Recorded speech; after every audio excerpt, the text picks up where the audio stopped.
Welcome to the Morning Talk with LENORA. Morning Talk.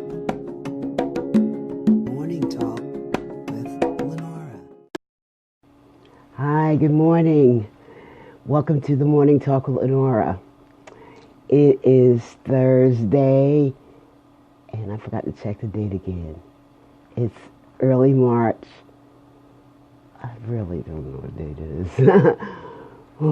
So I'm not going to even waste that brain power trying to guess. But it's a good morning. It seems very sunny outside. I haven't been out yet. I'm looking forward to getting some of that sun into my bones. Makes me feel good. But I'm doing my regular things this morning. I got my tea, but this morning I'm drinking ginger tea. I just felt like some ginger. You know, it's all good in the family. It's all good in the family. Salt, ginger. It's all good for me.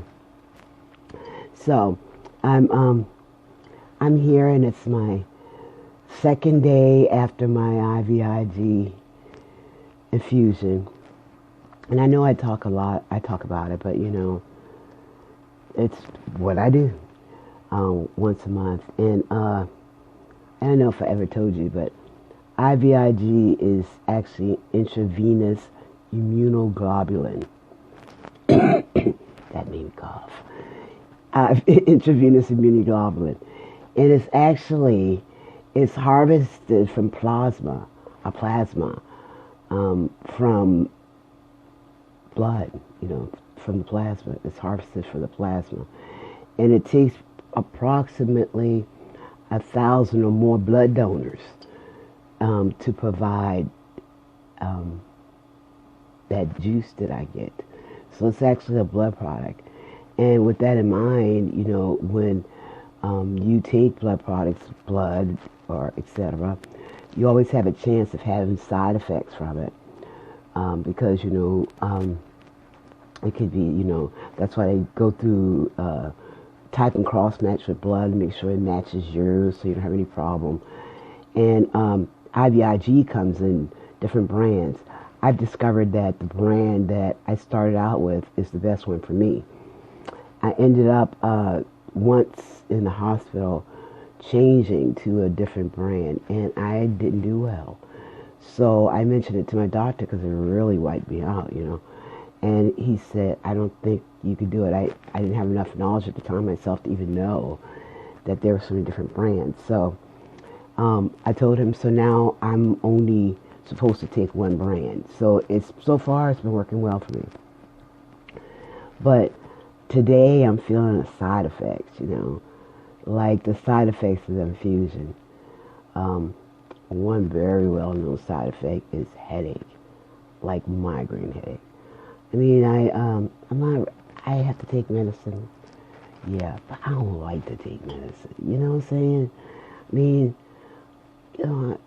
it's a choice, And you have to make all these choices. You have to choose whether you want to take it or not. So in this choice in taking IVIG, I also have chosen the side effects. So right now I'm having a headache, slightly fatigued, which is, one of the side effects. And blood pressure changes and nausea, vomiting, which I'm happy to say that I have not experienced before. Chills and fever, which is like chills, fever. But I mean, I can see it happening because, look where I got on. But it's, you know how in our state the weather is like going up and down. But that's the choice. So it usually, those things kind of wear off after a couple days. And then you kind of, ride the IVG wave after that, So then at that point you go, well, I guess it was a good choice. So it's about choices. Sometimes your choices sometimes they're good for you, and sometimes they can cause you problems. I was thinking, I'm going to have a Jonas Towery moment. When I worked in a hospital, one of the floors I worked on was plastic surgery. And, some plastic surgery is a choice, some plastic surgery you need. Well, at the time when I was working in the plastic surgery floor, I had a patient that chose to get breast implants, and this is a long time ago. I mean, they probably do them at the mall now, you know, but I don't think at that time it was that, you know, quick, fast, and hurry. Well, she was a young lady, and she got breast implants. Well, if you're on my floor at a teaching hospital and for plastic surgery, it's not to get the boobs done. You know, you got a problem. So her problem was the boobs started going under her arm. So I don't know what she had in them, you know, saline, I don't know. But they started like taking their own route. So she was there to get them out. I don't know if she got them replaced. You know how you nurse in hospital, you kind of, sometimes you see the same patient, you know, and I didn't get to follow her the whole time, you know, she was in the hospital. I was like, So you chose these, and now they're choosing to leave. So, I know that's not funny, but so anyway, and then there's this other lady I had. I guess she was overweight by someone's standards. You know, maybe they were hers, but she was now on her second stomach reduction or stapling, or you know, one of those weight reduction stomach things. Well, she didn't read the pamphlets because she continued to eat like regular. And when I met her, as I told you, it was her. She was in because she'd already had her second one, and she was younger than her husband, and she enjoyed a good meal. I mean, but then she wanted both things. She wanted to choose to eat, and she wanted to choose to lose weight. And somehow you just got to make a choice in what you're going to do. Well, she chose to eat. And what happened was her husband was a really nice guy. He loved his wife dearly. And he obviously would give her anything she wanted. Well, she wanted a whole bunch of snacks. So the room was covered in snacks. And they invited us down to eat them. But he also invited us down to see that she had stretched the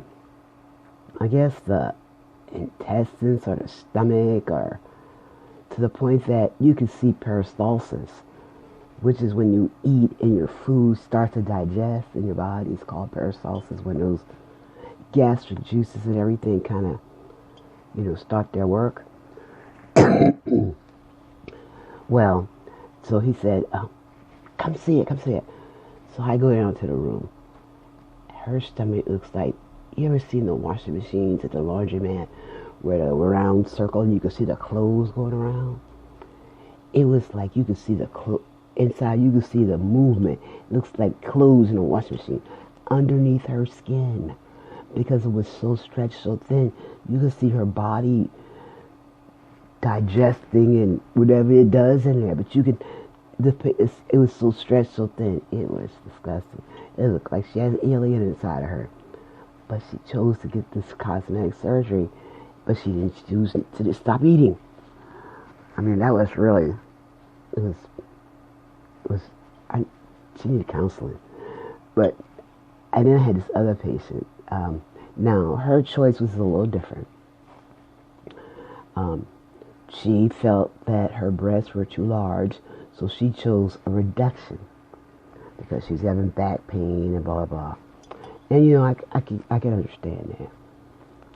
But what she didn't, when she went home, her choice, she had choices to maintain the wound and, you know, so that it can healthy or whatever. Well, she didn't take care of it. So her choice to not take care of it ended her back up in hospital. And it became infected. So then they had to take out more breast tissue to save for good breast tissue. So she might have ended up with some nice breasts, nice size, but it got even smaller when she got back in. Now I guess somebody who had big boobs, maybe it probably wouldn't have been a problem. I didn't ask her. But one day, she was friendly. She was in the hallway, and standing outside. And I don't know what brought this conversation up, but we had it anyway. And she said to me, she looked down, she said, because, they hadn't shrunk those boobs down to smaller. She looked down and she said, I never realized how big my belly was until I lost my boobs. Because, she couldn't see that belly before. So now the boobs are back and the belly is out. So I'm thinking to myself, I wonder if I hear a tummy tuck in the future. I just went on about my business. But, it's all about them choices. So, I choose IVIG to get well, but I also have chosen the side effects. So, you gotta balance and decide what choices are right for you. There's so many, you trial and error, you don't know what you're gonna get, Life is a box of chocolates. I laugh. I think I'm funny. I enjoy my company. So, excuse me if I laugh. So it's Thursday and I'm doing pretty good. I just got to go deal with the side effects of this IVIG. I got to take probably a pain reliever or something, I'm trying to wait to see. I'm going to eat a good breakfast and see if that helps me feel better. But, I keep saying I feel good because, hey, I could tell you when it didn't feel good. And I tell you, in my published book, which is called The Mirror Image of Me. It is a physical and spiritual journey with chronic illness. And my chronic illness is myasthenia gravis. It is available to you on Amazon and Kindle. I think it'll be a good read. And should you decide when you purchase this book, I would love to hear your thoughts in my comments. Really would. It has been a work of love for me, a project of love, and I was very excited when I finally completed it. Well, that's it for me. Y'all vibe on my intro music, created by my favorite producer out in Cali, Jay. I love it. I love what you've done. So you all have a great day, and we're going to move into Funky Friday. So this is LENORA saying thank you for joining the Morning Talk with LENORA, and I wish you a great day and, a good throwback. Me and the guys, Peanuts and the Panda, we're going to go do our day. So thank you and join us again. Bye.